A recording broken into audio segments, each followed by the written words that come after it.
Cela ne vous aura pas échappé, tout est connecté, notre vie professionnelle, notre vie personnelle, bientôt notre voiture et notre logement. Alors que propose ABB en matière d'habitat connecté? C'est ce que nous allons découvrir avec notre invité, Sébastien Meunier. Bonjour. Bonjour. Vous êtes directeur du marché tertiaire pour ABB France. Alors quand on parle d'habitat connecté, on parle évidemment d'Internet des objets. Quels sont les enjeux de ce marché pour ABB? Alors ABB, c'est un leader de l'énergie et de l'automation. Donc on est 2000 personnes en France et justement on a notre centre de R&D mondial sur le bâtiment connecté qui est basé à Toulouse. Et pour nous, l'enjeu de ce bâtiment connecté et des objets connectés est considérable puisqu'on estime que d'ici 2020, il y aura 10 milliards d'objets connectés qui vont être déployés.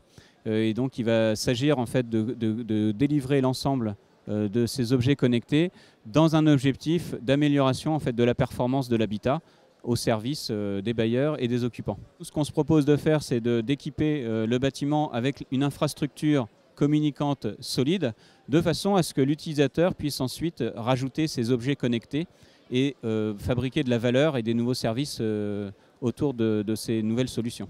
Alors c'est ça le bâtiment intelligent? Alors le bâtiment intelligent, je dirais l'intelligence, elle va être développée au travers de nouvelles applications et notamment des logiciels. Je pense plus particulièrement à l'intelligence artificielle. C'est une vieille branche de l'informatique, mais qui est maintenant totalement opérationnelle dans le monde de l'habitat. On a déjà des expérimentations en cours. Alors qu'est-ce que ça signifie concrètement? Eh bien, je prends l'exemple du thermostat. Eh bien, dans le thermostat classique, il faut le programmer.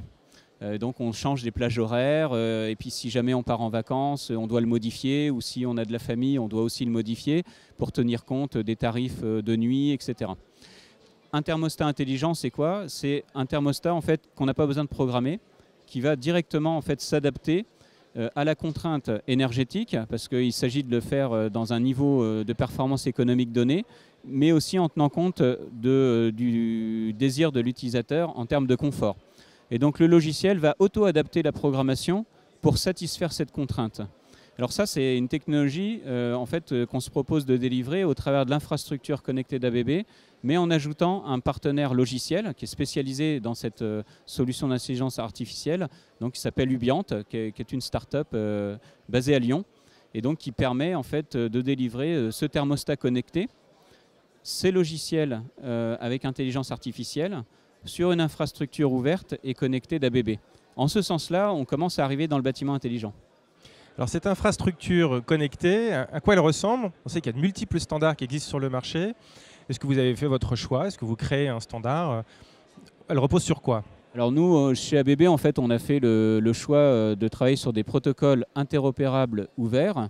Et donc historiquement, on est dans l'association mondiale KNX, donc qui comprend plus de 300 fabricants, mais qui comprend aussi plus de 47 000 intégrateurs certifiés dans le monde, et qui est normé et ouvert. Donc avec ça, on peut déployer tout un tas de capteurs actionnaires.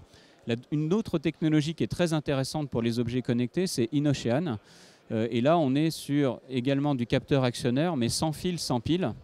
Alors c'est très intéressant parce qu'avec 10 milliards d'objets connectés, on voit que si on ne traite pas le sujet des piles, on va avoir un big problème à régler. Et donc grâce à cette technologie-là, on peut déployer sans problème ces objets connectés en masse. Et donc ce qu'on vient de lancer sur le marché, c'est tout simplement une passerelle KNX InOcean, de façon à effectivement compléter une infrastructure fixe, qui est celle qui est accrochée au bâtiment, avec des objets connectés qui, eux, sont du coup beaucoup plus mobiles. Et c'est l'intérêt du sans fil, sans pile. Et tout ça, ça fonctionne donc déjà?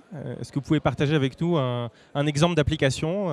Oui, alors on est en train de réaliser des déploiements, notamment avec l'Adréal sur Lyon, pour du logement collectif. Et en plus, on est en train de regarder comment cette solution-là va pouvoir se connecter au Linky, de façon à ce que demain, la contrainte énergétique, ou plutôt l'objectif énergétique de l'occupant, son niveau de confort choisi, puisse tenir compte finalement des nouveaux services, des nouvelles indications qui seront proposées par le Linky. Donc ça, on est en train de le tester sur un certain nombre de logements avec l'Adréal, et effectivement, on regarde comment on va pouvoir déployer ça plus largement. Mais ce qui est vraiment innovant, encore une fois, c'est que l'utilisateur est placé au centre du sujet. Il indique au système d'intelligence artificielle ses objectifs, et puis ensuite ça se débrouille. Eh bien merci Monsieur Meunier de nous avoir rendu plus intelligents, et c'était pas artificiel. Je vous souhaite une très bonne journée.